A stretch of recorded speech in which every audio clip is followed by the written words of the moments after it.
Dr. Sudhi, Dr. Alok, and every member of UPDA Con for inviting me here and giving me an opportunity to share my thoughts, views, concepts, and passion. The talk is on female sexual dysfunction in diabetes and often overlooked symptom. We are all aware there are more than 1200 drugs for male sexual dysfunctions, but hardly any drug for female sexual dysfunctions. And women don't talk about it, they're tight-lipped, they agree or they go by whatever the partner says. And so there is definitely a benign neglect as far as these symptoms are concerned. But we need to be aware as these are the causes of a lot of psychosocial, psychosomatic issues in women, depression, low desire, and so many things. With pranams to God and thanks to my teacher Dr. O.P. Kapoor, Prakash Kothari and Sashank Joshi, I beseeched him to bless me always. I have no conflict of interest. Mitro, our Prime Minister was very happy to give us lockdown and GST, which really helped us. And he told me, Deepak, so I see, look, our Prime Minister's hands are down and my hands are up. I also said I'll offer unlockdown and my GST. And my GST to all of you is great sex therapy. 40% of women struggle with sexual dysfunctions. Pharma's dysfunctional relationship with female sexual dysfunction is very obvious because there are less trials, less drugs available. 62% of women admit they're not satisfied with their sex lives. In the most developed country like Japan, 50% of married couples are living sexless. And it's a fact, we know. A woman always wishes, love me till my heart stops. But to talk about it is a sin because they are always tight-lipped, they can't talk about it. And we are all aware that the power to give pleasure is the greatest power we have. So let's unravel the blindfold. She's about to get engaged. She goes to the husband's house and to tie a knot, steps in the husband's house, spends the first night, goes for honeymoon, intimacy grows, she gets pregnant, she becomes a mother, and here the whole cognitive distraction and erotic focus changes. Women's health issues are from womb to tomb, be it as a child, as a toddler, as a sister, as a daughter, as a mother, or as a grandmother, or as a widow, or anything. Her life is full of challenge from womb to tomb. There are three modes of how women respond to sexually.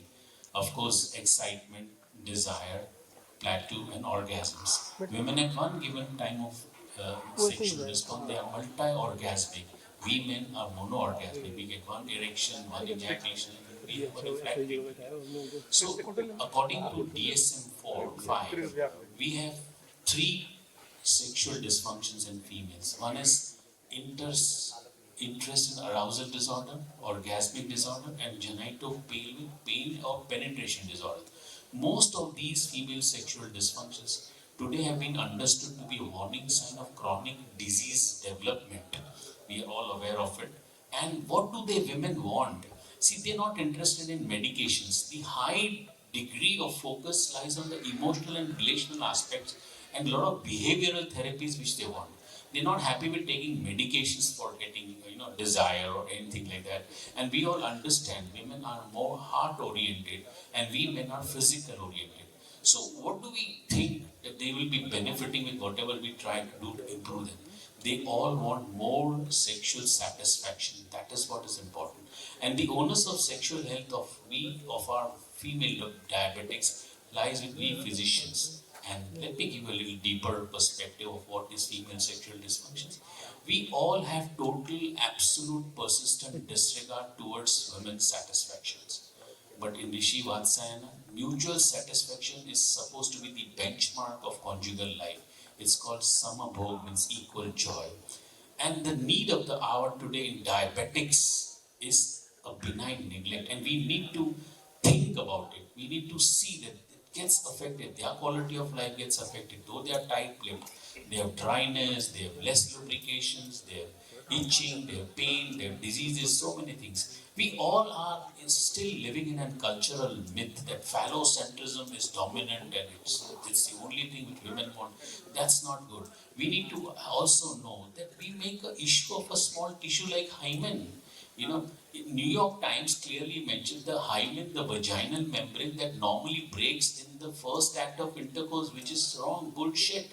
It can break even when a girl plays. So, what is the genesis of female sexual dysfunctions? Is it monotony? The same type of having sex is same, penis going into the world, but we need to have varied form of it, and there is no afterplay in them.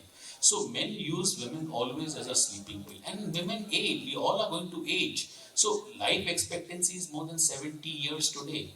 A large number of women will be spending substantial portion of their lives in the postmenopausal period. So what are the causes of female sexual dysfunctions? You see, if it is low desire, psychological factor. If it is less arousal, psychological factors. If it is less orgasm, emotional or sexual abuse. If it is sexual pain, the first is psych. So mainly it is the psyche of a woman which gets affected when she's not happy. Because we know women are heart oriented and men are physically oriented. So what do women want? They want emotional satisfaction. And when you look at the gestational diabetes, this thing, we know it's a cause of miscarriage, stillbirth, premature birth, birth defects. So if she has diabetes, does she not have sex? No, it's not that. So let's have a deeper perspective. So what actually happens? There are two things. One is inhibition and second is excitations. So when it is inhibition, there are dopamine, norepinephrine, melatonin and oxytocin, estrogen, they all turn on them. And serotonin, prolactin, opioids, progesterone, they turn off. So there has to be a balance between these two things. What is exciting and what is inhibiting. Even psychological, physiological, orgasmic, organic issues do play a great role either in inhibiting or exciting. So we need to have a proper balance. What happens when she has a desire? Desire includes physiological, cognitive, behavioral components, which is manifested by sexual thoughts and fantasies, interest in participation, initiation of sexual activity, receptive. We ask a woman who initiates. If she says I initiate, means she has a desire. If he initiates, she doesn't have a desire. Arousal is a phase of sexual excitement manifested by pelvic vasocongestion, lubrication, and swelling of the external. And hormones which play are estrogen, vasoactive, intestinal peptides, etc. When she has a low desire, there is increased activation of prefrontal cortex, which increases inhibition on sexual desire. And there are a lot of things. Depression, anxiety are the most. Orgasmia is associated mainly with relationship issues or sexual abuse or chronic disease or urinary incontinence, psychotropic medications like antidepressants, antipsychotics, etc. So even pelvic disorders. And what are the issues in diabetes? They have low desire, less or absent lubrications, less or absent orgasms. Sex becomes painful because the vagina is absolutely dry. They have vulvovaginitis, they have candidal infections, and depression is one of the most common features there. So how do we manage female sexual disease? There's something called a explicit model. Cognitive behavioral therapy, sex therapy, mindfulness, control of hyperglycemia, hypertension, dyslipidemia, and treat depressions, because changes in the thoughts, attitudes, behavior lead to not only change feelings but also affect sexual physiology. And changes in the physiology lead not only to change feelings but also may affect thoughts, attitudes, and behavior. Couple therapy is the best thing which we can do to them.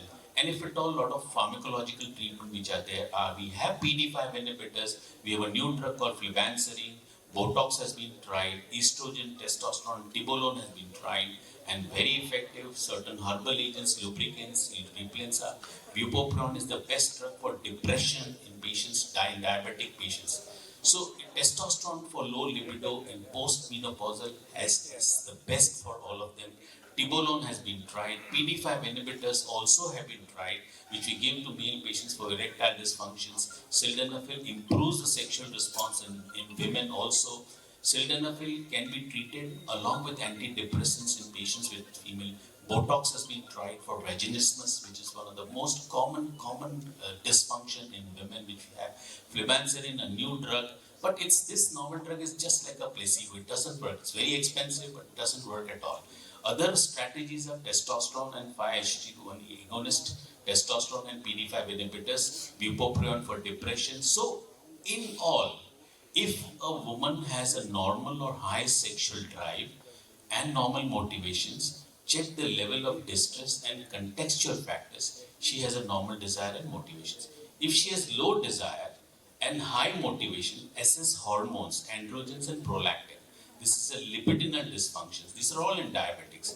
If she has normal or high drive and low motivation, assess the quality of intimacy and relationship. This is sexual dissatisfactions. And if she has low desire, low motivation, assess for depression, biological and relation. So you need to optimize the treatment with pharmacology, sex therapy, relational, remove the risk factors, CBT, etc. Diabetic women who don't get touch, affection, physical contact, they all suffer from depressions, because for conjugal life, constant connect is a must. There are a lot of things which can do alternative to coitus being. So my take-home message is what men should do. She should agree to her, listen to her, smile and keep your mouth shut when you come back from home and she wants to tell you something. Give her trust, time, not gifts. Encourage her to discover her hidden talents, share and be transparent. Look at her inner beauty. Don't change. Change yourself. Don't change your spouse. Afterplay. There is no concept of afterplay in men. Men use their partners as a sleeping pill. What is afterplay?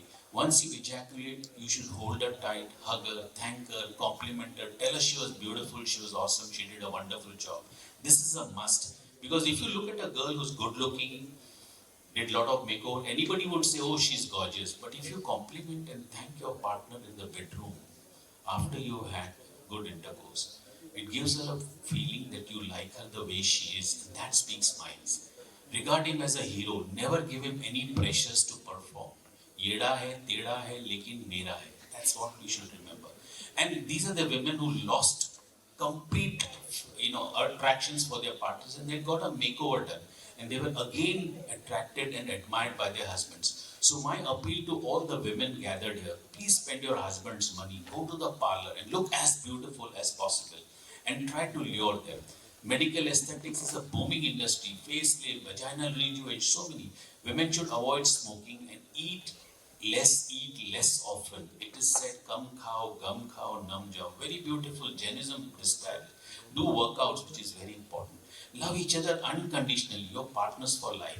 Increase your romance. See, very less drugs are going to help your patients with diabetes and sexual dysfunction. What's going to help is all these things. Touch improves sensual massage. Hugging is important. Bring in harmony, whatever. And there is a gender bias.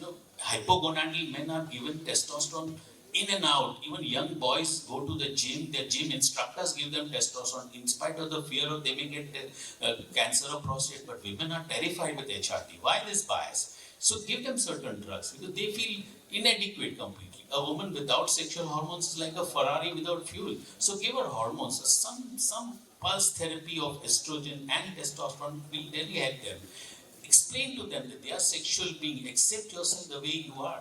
So the key to longevity, key to having good sexual life, even in spite of being diabetes, is we must respect our partners. A woman is the best masterpiece of God. She needs to be admired, adored and respected. A man who doesn't admire feminism, respect feminism from whom we are born, I pray to God that that man should get permanent, incurable erectile dysfunction. So men need to help women with Siksha, Swasthya, Swalamban, Samajik Nyay, Samvedna and Samta. So love really has no expiry date. I advise everybody to be monogamous because being monogamous is like a garden and being polygamous is like a jungle. Both are beautiful. But for a garden to make beautiful, you need to devote time.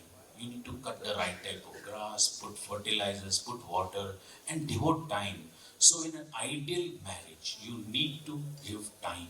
That is what is very important. So Voltaire beautifully said, try and cultivate your own garden, be monogamous. This is my book, Sex Has No Expiry Date. My last slide.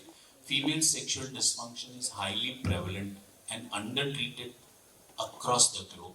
By addressing the physical, physiological and couple factors, physicians can help a major role in helping their female patients enjoy improved sexual functions and increase self-esteem.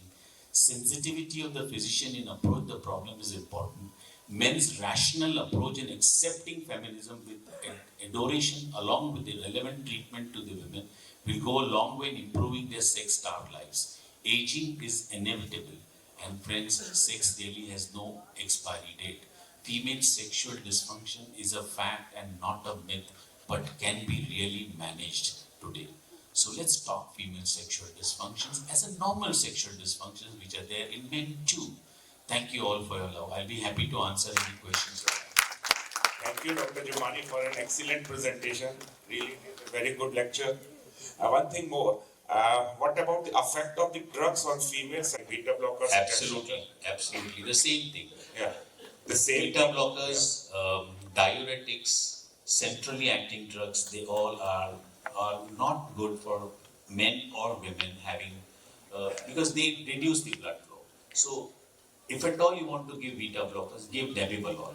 If at all you want to give diuretic, give endopamine. These two are the best drugs in diabetics and hypertension which patients should be given. Any other comment from my co-chairman?